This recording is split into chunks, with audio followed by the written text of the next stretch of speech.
Hello everyone, welcome to our channel. आज हम बात करने जा रहे हैं पूना पैक्ट के बारे में, जो कि 24 सितंबर 1932 को डॉक्टर बी आर अम्बेडकर ने साइन किया था इस पैक्ट को। और इसका क्या इम्पैक्ट था दलित के ऊपर, इसको भी हम डिटेल में डिस्कस करेंगे इस वीडियो में। उससे पहले अगर आप चैनल पर नए हैं तो चैनल को सब्सक्राइब करिए, वीडियो को ज़्यादा से ज़्यादा शेयर करिए और लाइक करिए। साथ ही साथ आपको बता दें कि जो हमारी मॉडर्न हिस्ट्री की जो स्पेक्ट्रम बुक है, उसकी जो प्लेलिस्ट मैंने बनाई हुई है उसको जाकर आप ज़रूर देखिए। उसमें काफ़ी वीडियो मैंने कवर कर रखे हैं। साथ ही एक सीरीज़ कंटिन्यू रहेगी जब तक सारे वीडियोज़ मॉडर्न हिस्ट्री के टॉपिक वाइज मैं कवर नहीं कर लूँगा, तो उस प्लेलिस्ट को आप जाके ज़रूर देखिएगा। चलिए वीडियो को स्टार्ट करते हैं।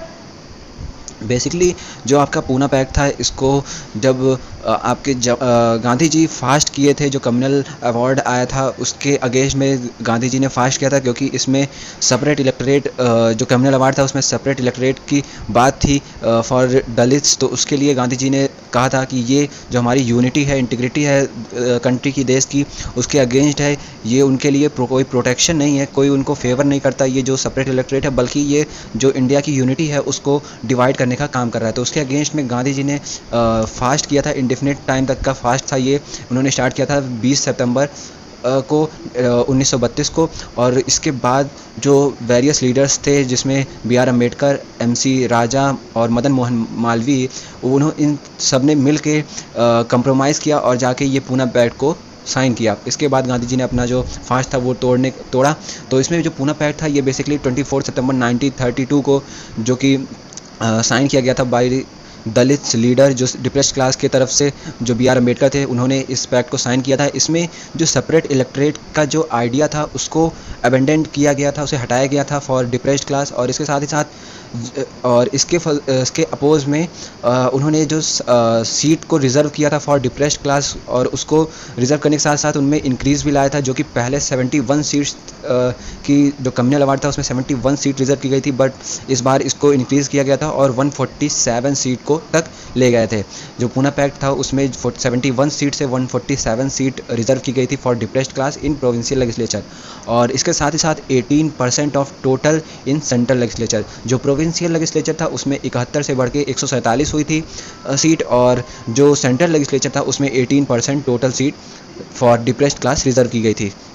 इसका अगर हम जो इम्पैक्ट है उसकी बात करें तो सबसे पहला पॉइंट इसमें ये निकल के आता है कि ये जो पैक्ट था ये डिप्रेस्ड क्लास को एक पॉलिटिकल टूल की तरह यूज़ करने में आ गया, क्योंकि which could be used by the majoritarian caste Hindu organisation. जो कि जो मेजर कास्ट हिंदू ऑर्गेनाइजेशन थे वो इस पैक्ट को as a political tool use करने लगे थे, क्योंकि इसमें बेसिकली जो सीट है वो बढ़ा दी गई थी। साथ ही साथ सेंट्रल लेजिस्लेचर में भी 18% उनको रिज़र्व कर दिया गया था उनके लिए। तो इससे एक जो कहते हैं कि जो चुनावी मुद्दा होता है उस तरीके से इसको यूज़ किया जाने लगा था। और इसके आगे अगर हम बात करें, it made the depressed class leaderless as the true representative of the classes were unable to win against the stooges who were chosen and supported by the caste Hindu organization। Basically इसके बाद जो ये Poona pact था, इससे क्या हुआ कि जो डिप्रेस्ड क्लास था वो एक लीडरलेस रह गया। और इसके फलस्वरूप जो इनका जो विन परसेंटेज था, ये कह सकते हैं कि जो इम्पैक्ट होना चाहिए था या जो सीट इनको मिलनी चाहिए थी वो नहीं मिल पाई, क्योंकि ये एज ए माइनॉरिटी थे और इनको जो सीट जो वोटिंग परसेंटेज चाहिए होता था वो नहीं मिल पाता था। इससे जो उनकी सीट होती थी वो भी नहीं मिलती थी। तो इसके कारण जो लीडर होने चाहिए थे या तो प्रोविंशियल लेवल पे या फिर सेंट्रल लेजिस्लेचर लेवल पे, वो नहीं मिल पाए। इसलिए कहा जाता है कि इसके कारण, इस पूना पैक्ट के कारण, ये जो डिप्रेस्ड क्लास था ये लीडरलेस हमेशा रहा इन, अगर हम बात करें एज ए प्रोविंशियल लेजिस्लेचर या सेंट्रल लेजिस्लेचर के अंदर। और अगर नेक्स्ट पॉइंट बात करें, not being able to develop independent and genuine leadership to fight the Brahmanical order. किसी भी तरीके का इसमें बेसिकली जो किसी भी तरीके का जो ब्राह्मणिकल ऑर्डर था उसको फाइट करने के लिए कोई ऐसा लीडरशिप कोई नहीं आई कि जो लाइक जो कुरीतियाँ थी दलित के प्रति, जो डिस्क्रिमिनेशन था उसको हटाने में कामयाब हों इसके बाद। क्योंकि जो ऑर्गेनाइजेशन, जो ये दलित थे ये लीडरलेस हो चुके थे, तो कोई भी ऐसा लीडर नहीं सामने आया जिसके कारण जो दलित्स हैं उनका वेलफेयर हो सके। It's ordinate the depressed class into being part of the Hindu social order by denying them A separate. Basically इसमें यह भी कहा गया था कि जिस तरीके से जो दलित थे उनको जो हिंदू सोशल ऑर्डर था उसमें बेसिकली इनको एक अलग जगह दी गई थी।